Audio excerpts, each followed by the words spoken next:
Hey, you. Hope you're having a fabulous day whenever, wherever you are.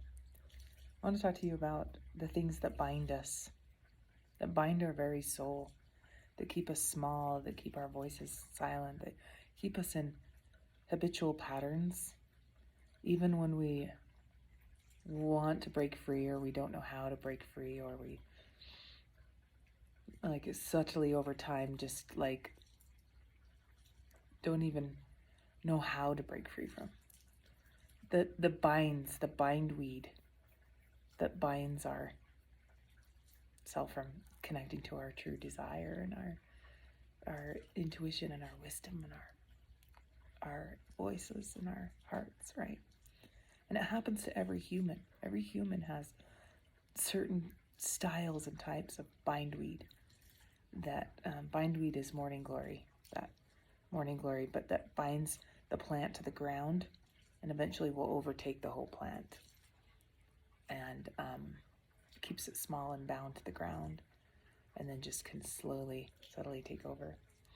I was out and working and and on the land today. I planted some lilac bushes that I had neglected for the last 3 or 4 weeks, and so a lot of bindweed, which down here is like the bane of my existence. I'm learning to. I got the most wonderful lesson from nature of like, okay, you've got to get intimate and accepting and loving with this bindweed to figure it out. It's even a bane in the farmer's existence, right? So I was out there and I looked at it, and there's so many subtle nuances about it. It had wrapped its way all the way up these little lilac bushes. They're about 1.5 feet tall, so the lilac bushes are still delicate. They're still growing, so I have to protect them. You're right. And so I couldn't just rip it down because they had really wound themselves up. And as you step back and look at it, it actually made the plant look greener and healthier. It's tricky because the plant, it's like, it can look pretty, and the winding and the spiral, and it makes the plant look, more rich and lush from far away. But you get up close and you go, oh, this bindweed is actually choking down and killing this plant. And then I got to slowly unravel it and see the naked lilac bush, the naked plant, as it is. And it was bruised and wounded and discolored a little bit from the lilac blocking the sun, or from the bindweed blocking the sun, and a few of the leaves had fallen off, and the unfurling of the unbinding of the weed from it. But I got to see the naked, beautiful lilac bush, and now I can start to nourish it from the top down, from the outside in, right? And then figure out, okay, how to work with the root, because I've got to get the root of this bindweed. That's Goenka, one of my favorite teachers, always talked about this concept in 2 different ways. Like this practice, this practice helps us get to the root of our habit patterns, ruts, grooves, sankaras, our bindweeds, and it's also a practice that we have to foster and protect and nourish and see and de-weed and give it nutrients too, right?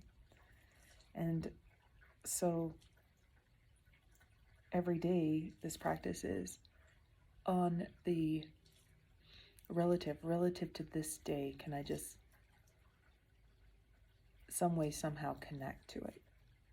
Get my butt on the cushion for a formal sit, do practice in daily life, whatever. Just keep it in the forefront. And on the relative to this day, maybe it's just soothing my nervous system so I'm not adding more bindweeds.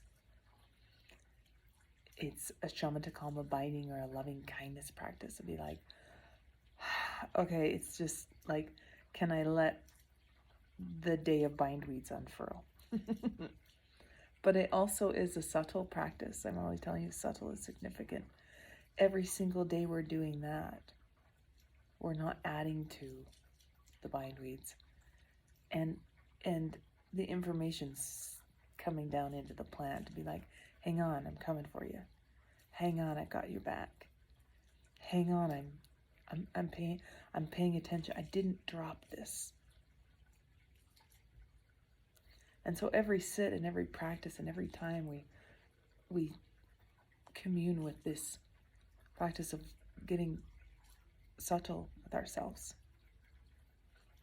We're at the absolute and the relative, relative and absolute, doing that liberating work. And it's just sometimes starts to unravel with just the seeing. Just the seeing. Oh, this is a bindweed. This is a habit pattern. This is something I want to work on. This is something I want to see and get intimate with. Something I'm ready to see and get intimate with, right? So many lessons in nature.